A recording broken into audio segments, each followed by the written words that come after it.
Gwaltney Group RE results. Welcome to Rochester Real Estate, featuring Robin Gwaltney from Gwaltney Group RE results and Andy Brownell. Here's Andy Brownell on Rochester's News Talk, 1340 KROC AM and 96.9 FM. Good morning, Andy Brownell on News Talk 1340 KROC AM and 96.9 FM, along with Robin Gwaltney with Gwaltney Group RE results. Good morning, Robin. Good morning. How are you? I am doing super. How's that? How about yourself? I'm good. Did you bundle up a little bit more today than normal? Yeah, it is what it is, right? I know, but it just hit you like a ton of bricks. I know. It's so funny that when we get to this time of the year, 25 degrees in November is bone-chilling cold. By mid-January, you're thinking 25 is actually fairly warm. It's so awesome. Yeah, it's so funny. But you know what? I literally was at the Quick Trip early this morning, and I had on a sweater with fur around the hood, and the gal said, "Isn't it fun to get out the winter clothes?" And I said, you know what? I'm so happy I live in a place with 4 seasons. I really wouldn't change it for anything in the world.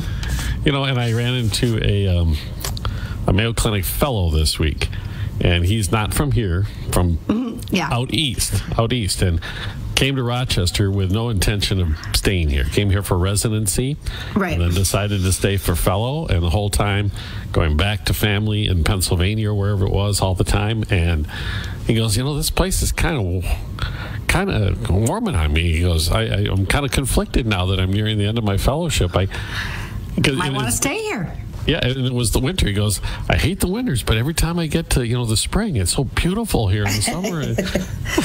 And the winter's short, right? We got to tell ourselves that. Yeah, relatively short. It's all perspective. Everything is perspective, just like this real estate market. Okay. Where are we headed? What's going on, right? So for months and months and months, we've been talking about home prices have continued to rise, but at a much slower pace, due to the rising interest rates and the economic conditions. Where are we at now on all that? Okay, well, that's a really valid question, and I actually have some statistics about that because the National Association of Realtors has announced that there is a slowdown in home prices ahead, despite of the great Q3 growth that we saw. Okay, so I don't want anybody to misinterpret and I don't want you to hear me say that home values are falling, but they may start to stay kind of where they're at for a little while. Okay, until the interest rates drop. So right now, in the third quarter, which clearly just ended, there was most states, I think, had pretty measurable growth, and I think a lot of them double digits. Okay, so house prices were still rising quite fast. And as a matter of fact, it was 46% of the 185 markets that the National Association tracks that did register double-digit increases. So that's amazing. Yeah, so prices were continuing to go up, at a pretty hefty pace. And now what they're going to predict is that is going to slow down. And I think this is nothing different than what I've been saying, and that prices will still continue to go up, but maybe they're going to go up by 3% instead of 10%, or maybe they're going to go up by 1% instead of 8%. I mean, they're gonna continue to rise, but very, very slowly. So we're going to see little baby steps in increasing values, and at worst case, just kind of remaining neutral for a while. None of the economists that follow real estate are predicting a drop in values. Okay. Right. So this is a good thing. Well, to me, it's to be expected. That's what you get when you raise interest rates. You have a pause now because we saw unreasonable growth for a period of time. So things need to rest for a while. Right. And I mean, let's face it, the mortgage rate doubled in the last year. Yeah. Do you know that's never happened in the history of time? It's never doubled in 1 year. So on the positive side of that, and this is me speculating, the inflation report that came out this past week it was not good, but it wasn't horribly bad. Let's put it that way. So things moderated a bit. So that might mean the Fed could possibly not do another hike. So maybe we're already at the peak of where the interest rates will be. That's speculation, though. Yeah, but I mean, I don't think you're far off from what the economists, the major players, are saying. You know, like, okay, this was all intended to. For a purpose, and it's accomplishing that purpose. And so, you know, as the prices as the interest rates have gone up, we're seeing the prices of the houses slow down so that people can still get in them. But I will tell you, the average cost of a home has gotten to be really expensive. So inflation isn't just hitting us at the grocery store and at the gas pumps by any means. I actually read an article that said, to get into a home now, the average home purchaser has to, with a 10% down, the average home buyer has to earn around $88,000. Oh my goodness! And that is up by $40,000 since pre-COVID. So that's not doubled. That long ago. Mm-hmm. Yeah. So that's a little scary. So I mean, you can see why people are panicking, but then unfortunately, here we go again but then they have to rent. So, oh, good, the rents are really affordable and everybody has a nice place to live with cheap rent. No, the rents are skyrocketed as well. So thank goodness the banks, know how to think outside the box. And guess what we're seeing again? Something I haven't seen since I started real estate, and that is interest rate buy downs. Oh, by the points. Yep. Haven't seen that in a while. No. Haven't needed to see that in a while. But, that's why I can't stress enough that if you just read the headlines, you're certainly going to walk away thinking, oh, man, I'm never going to be able to buy a house. Because I remember that. I remember being there in the 1980s. Thinking, oh, the world is full of gloom and doom. I'm never going to get a job. I'm never going to be able to afford to live because I just read the headlines or I just listened to the news. But the fact is you want to dig a little deeper and you want to get the whole story. So, yeah, maybe you're going to have to get creative with your financing. Maybe things are going to have to change a little bit. Maybe you're going to afford a little less house than you would have a few years ago, but it's definitely still a very doable thing to purchase a house. So I don't want people to be scared off and think that they can't do it anymore. Well, the other way to look at this, too, is that number has gone up so much to purchase that entry-level house. But at the same time, you pointed out, rents have gone up insanely high as well. So the question that leads me to ask is how much does a household have to earn in order to have a decent apartment? It's probably a similar amount. It's probably a similar amount. Yes, exactly. And that's why more and more people are living in their parents' basements, Andy. No, don't say that. I'm teasing. I'm being a little sarcastic on this crisp Saturday morning.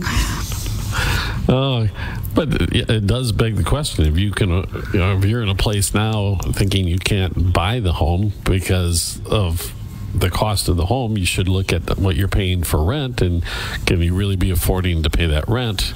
I don't know. I would explore it at least, because we have talked about numerous times, it's about your monthly budget. It's about your monthly budget. So that's what I talk to buyers about. Let's focus on what are you comfortable paying for your living each month, and then we'll plan we'll plan out what we're looking for and what our plan of attack is going to be based on what you can afford to pay each month. And based upon the new listings that you described last week when we got together, there's a lot more of those houses available in those lower ranges than there were previously.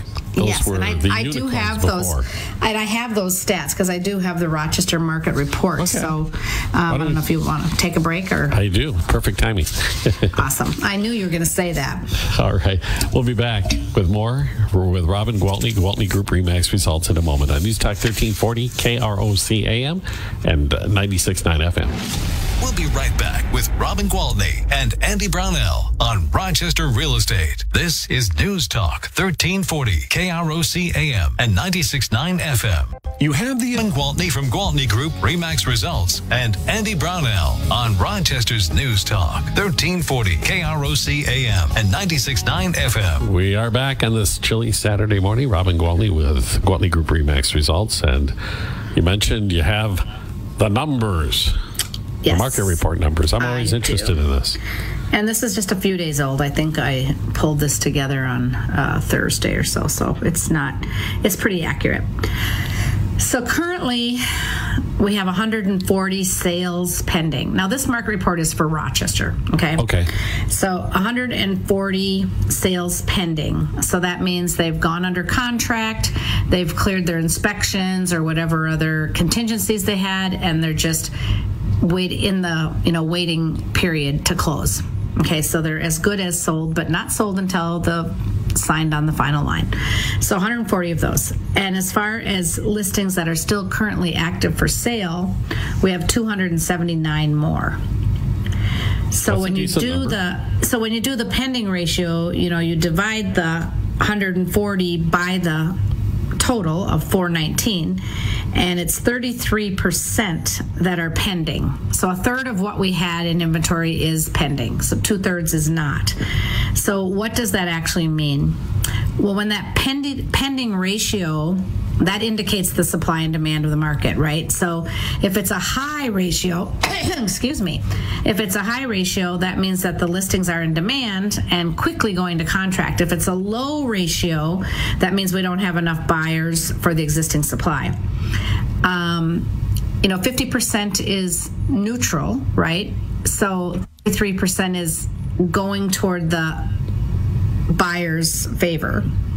Okay. I would still say it's still a mildly, it's not far off. It's not like, oh boy, buyers can run out there and get 10% off the asking price. It's not that, but we definitely are seeing people negotiate down from full price. And like I said before, people are not balking at letting their buyers get an inspection and even taking care of the items that come up on the inspection reports.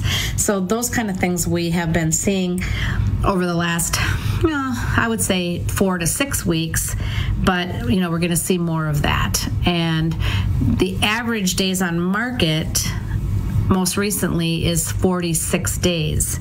But it's still short. It's still short. I mean, it just seems like a lifetime when not too long ago the average was 7. So that's the part, is conditioning our sellers to understand what the expectations should be.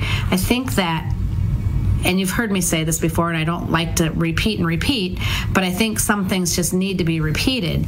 And I think the scariest thing about buying and selling a house is the unknown.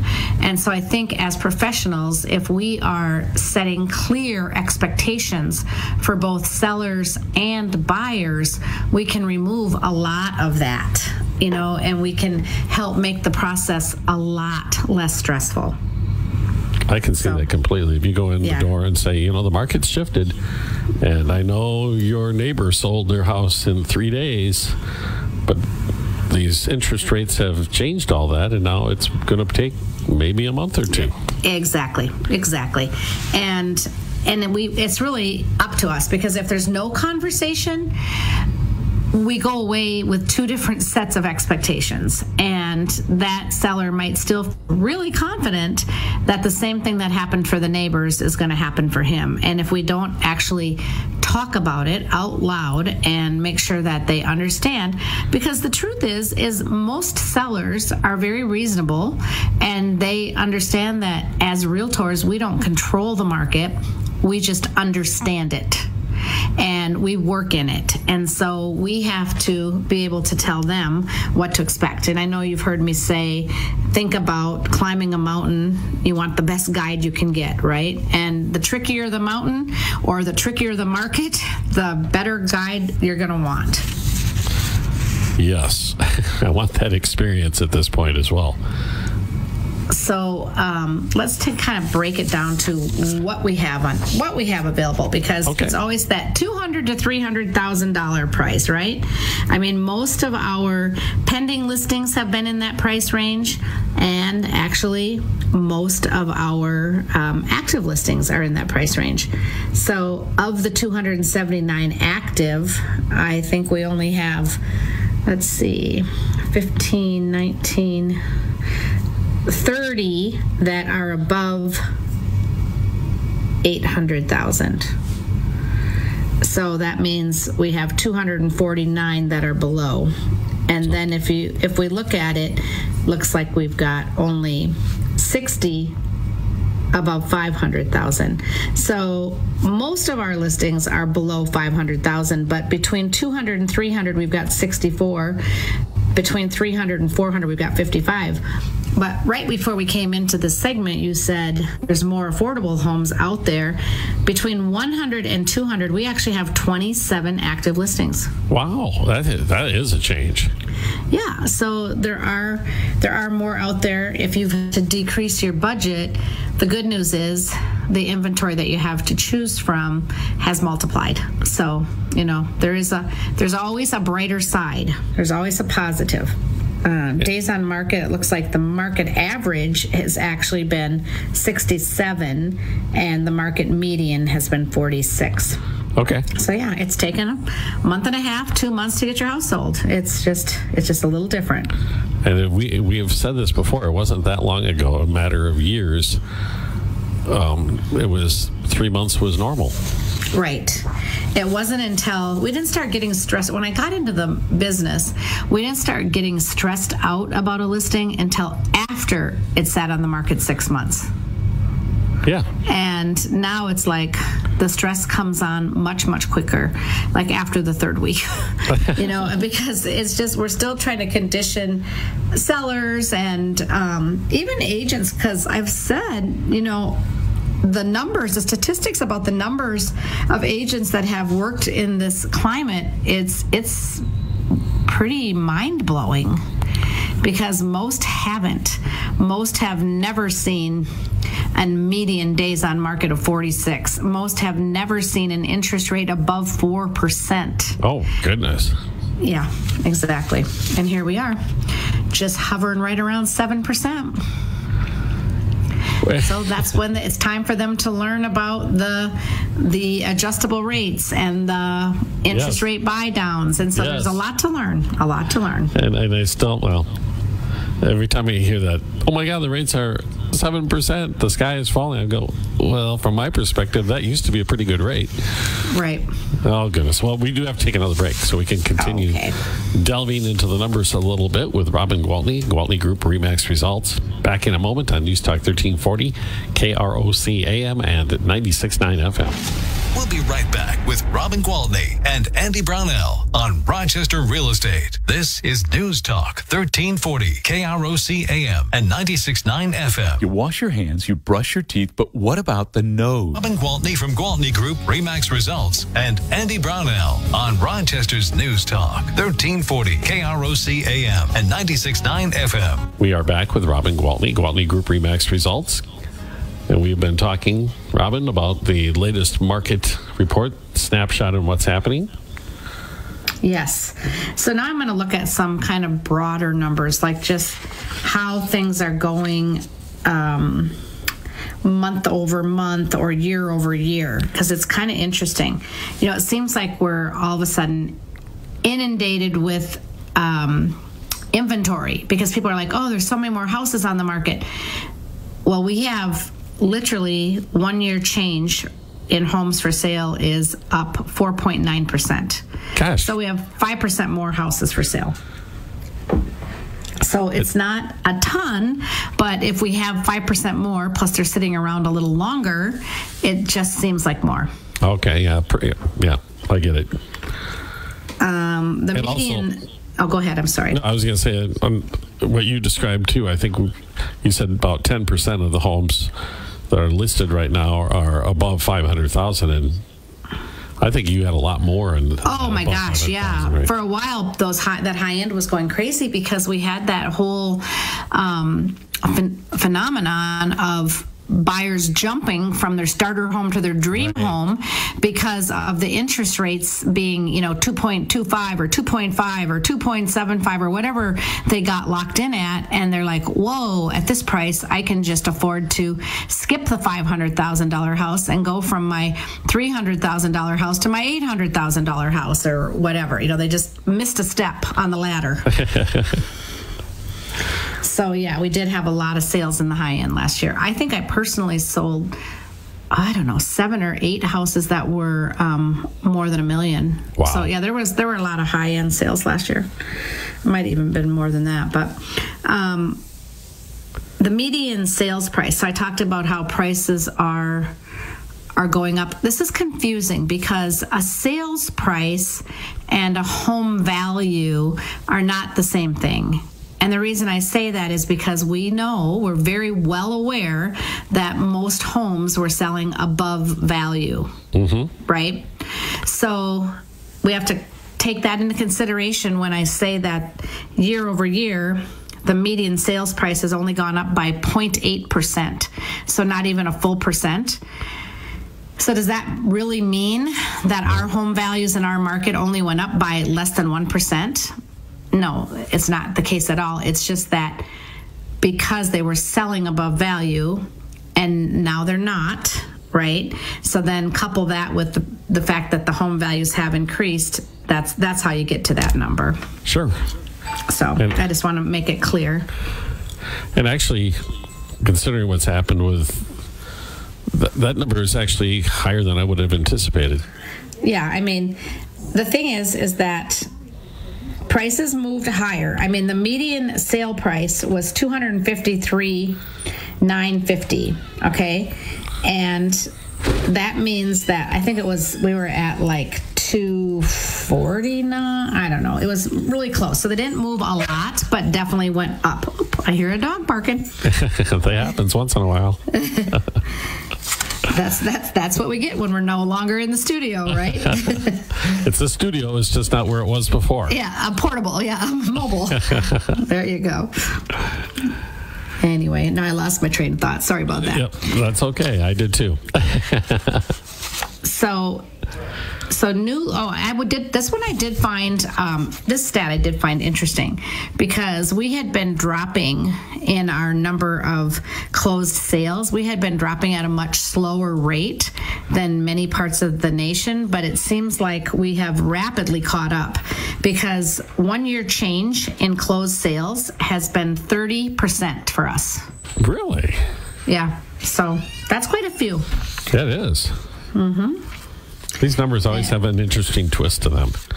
Yeah, they do. They do. But, what I will tell you is people are still calling me every day to put their houses on the market, and new buyers are calling every day to say they want to get started in the process. So yeah. I certainly don't want anybody to think that, oh my God, nobody's buying and selling houses anymore. The world's coming to an end. The sky is falling, all of those things, because the truth is that we definitely are still selling houses. Well, everything you've described, and we've said it before, we've shifted from an anomaly of a market to a normal market. Right. And that means things continue to churn. So that 30%. So last year, October of 2021, we had 630 closed sales. This year, 2022, we had 436 closed sales. So that's where that 30% decrease comes. But 436 closed sales in the month is not nobody buying a house. No, it's not. That's the month of October, mind you. Right. Those are closings. And that's not the hottest month of the year for real estate. Right. So, actually, the hottest month of the year was June of this year, 2022, and we had 707 closings. And the prior year, it was 770. So it was down. That's why I say I've been telling you month over month we're down a little from last year. And, November of 2021, we were actually I am so crazy. Yeah, I'm starting from last year, yeah. November of 2021 was up 1.5% over 2020. And then December was up 1.9% over 2020. And then we get into January. So in January of this year, we were up 2.5% over last year. In February of this year, we were up 4.6%.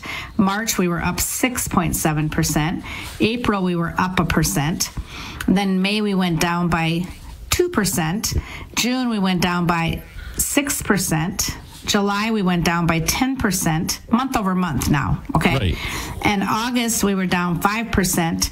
September, we were down 8%. So that's why I've been saying each month, we're not anything compared to the parts of the country that are dropping by 25 and 30 and 35% month over month. But then our October did turn out to be a 30% drop over last year. But that still means that over the 12 months, we've dropped 5.2%. So, yeah, it's not as, that's why you have to go past just the headline, right? You have to know the whole story. But yeah, so it's still, things are still good out there, and we still need a place to live, and there's definitely still a way to get people into a home, whether it's creative financing or whether it's contract for deed, or whether, there's other ways, right, to do it. So I don't want people to be discouraged and think that they've missed their shot at being a homeowner. Absolutely because not. That is definitely not the case. So if somebody wants your experienced guide, how do they reach you, Robin? I would absolutely love to help, whether it's to literally help you with the process or even answer any questions you have relating to real estate. And my cell phone is the best way to get me. That number is 507-259-4926. Great. All right, Robin. We'll get another update from you next week. I look forward to it. Sounds great. All right. Have Thank a great you so weekend. much. You too. Robin Gwaltney with Gwaltney Group RE/MAX Results on News Talk 1340 KROC AM and night. This is